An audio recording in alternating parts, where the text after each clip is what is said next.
புகைப்பிடிப்பது புற்றுநோயை உண்டாக்கும், உயிரைக் கொல்லும். மது அருந்துதல் உடல் நலத்திற்கு தீங்கு விளைவிக்கும். பாதுகாப்பாக இருப்பீர், மது அருந்திவிட்டு வாகனம் ஓட்டாதீர்.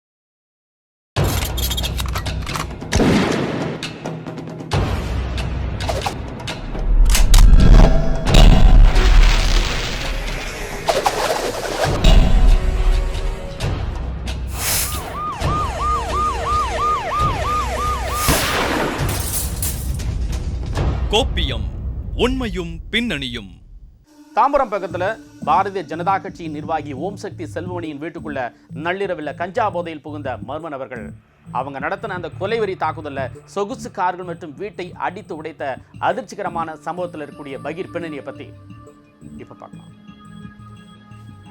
தாம்பரம் அருகே முடிச்சூர் வரதராஜபுரம் பிடிசி குடியிருப்பை சேர்ந்தவர் ஓம் சக்தி செல்வமணி.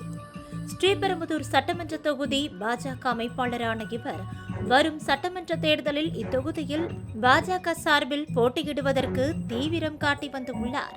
இந்நிலையில் கடந்த 2 தினங்களுக்கு முன்பு இரவு ஸ்ரீபெரும்புதூரில் நடைபெற்ற பாஜக பொதுக்கூட்டத்தில் கலந்து கொண்டு பேசிய ஓம் சக்தி செல்வமணி கூட்டம் முடிந்து அவர் இல்லத்திற்கு திரும்பிய நிலையில் நள்ளிரவில் அங்கு வந்த மர்ம நபர் ஒருவர் செல்வமணியை வாசலுக்கு அழைத்து உள்ளார்.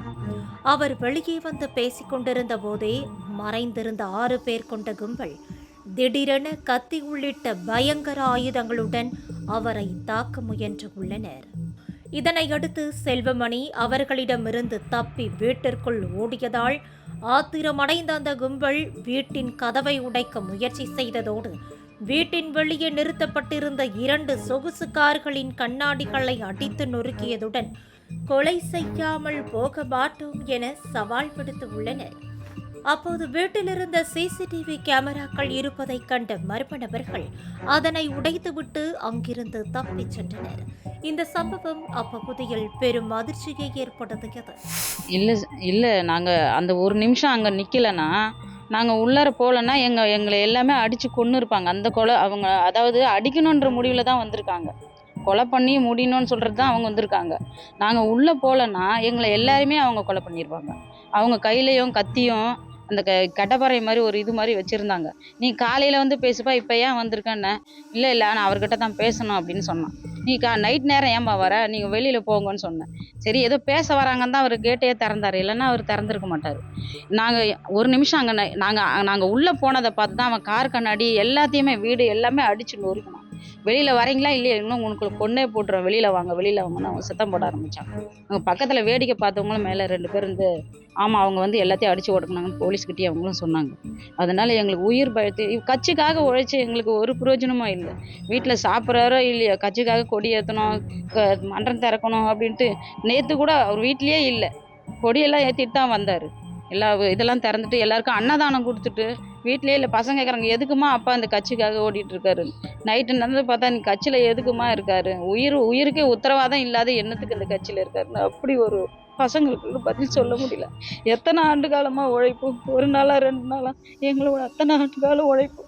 இந்த உழைப்பு பிரோஜனம் உயிருக்கே உத்தரவாதம்லாம் எப்படி சார் இருக்க முடியும் சார்? பின்னர் அவர்கள் அளித்த புகாரின் அடிப்படையில் இந்த சம்பவம் குறித்து வழக்கு பதிவு செய்த மணிமங்கலம் போலீசார் சம்பவத்தில் ஈடுபட்ட மர்ம நபர்களை தேடி வந்தனர். இந்நிலையில் கண்காணிப்பு கேமராவில் பதிவாகி இருந்த காட்சிகளின் அடிப்படையில் 5 பேரை கைது செய்து விசாரித்ததில் அவர்கள் தமிழக பாஜகவின் இளைஞர் அணியின் மாநில துணைத் தலைவர் அமர்நாத்தின் ஓட்டுநர் மற்றும் அவரின் கூட்டாளிகள் என்பது தெரிய வந்தது. அமர்நாத் தலைமறைவாக இருந்த நிலையில் ஓம் சக்தி செல்வமணி கட்சியின் பணத்தை கையாடல் செய்து வருவதாகவும் இந்த சம்பவத்திற்கும் தனக்கும் எந்த சம்பந்தமும் இல்லை என்று கூறி வீடியோ ஒன்றை வெளியிட்டது பெரும் பரபரப்பை ஏற்படுத்தியது. காஞ்சிபுரம் மாவட்டம் ஸ்ரீபெரும்புதூர் தொகுதி அமைப்பாளர் திரு செல்வமணி அவர்களோட வீட்டில் தாக்குதல் நடத்தினாங்க, என்னுடைய ஆதரவாளர்கள் பண்ணாங்க, என்னுடைய தூண்டுதலில் பண்ணாங்கன்னு நிறைய குற்றச்சாட்டுகள் என் மீது வைக்கிறார்கள். ஆனால் அது முற்றிலும் பொய்யானவை. நானோ அதில் எந்த விதமான சம்மந்தமும் எனக்கு இல்லை. இதை நான் இப்போ தெளிவுபடுத்துகிறேன். நான் கட்சியில் சுமார் 7-8 வருடங்களாக பயணித்து வருகிறேன். கடந்த சட்டமன்ற தேர்தல் 2021 அந்த தேர்தலிலிருந்து இன்று வரைக்கும் திரு செல்வமணி அவர்களுக்கோட நோக்கம் என்னவென்றால் கட்சியினுடைய பணத்தை நிர்வாகிகள் தரக்கூடாது, அவரே எடுத்துகிட்டு போகணும். இது மட்டும்தான் உண்மை. இது வந்து காஞ்சிபுரம் மாவட்டத்தில் இருக்க எல்லா நிர்வாகிகளுக்கும் தெரியும். அவங்களால சொல்ல முடியல, நான் சொன்னது தான் பிரச்சனை. என்ன தப்பாக நினைக்கக்கூடாது. ஏன்னா நான் வந்து அந்த தப்பை பண்ணலை, இனிமேலும் நான் பண்ண மாட்டேன். இந்த பொய் குற்றச்சாட்டை சட்ட ரீதியாக நான் எதிர்கொள்கிறேன். கட்சி தலைமை என்ன சொல்லுதோ அதுக்கு நான் அடிபணிகிறேன். இதற்கிடையே பிஜேபி இளைஞரணி மாநில தலைவர் அமர்நாத் மற்றும் யோகேஸ்வரன் ஆகியோர் கட்சியின் கட்டுப்பாட்டை மீறியும் களங்கம் விளைவிக்கும் செயலில் ஈடுபட்டதால் அவர்கள் வகித்து வரும் அனைத்து பொறுப்புகளிலிருந்தும் உடனடியாக விடுவிக்கப்படுவதாக அறிக்கை வெளியிடப்பட்டுள்ளது.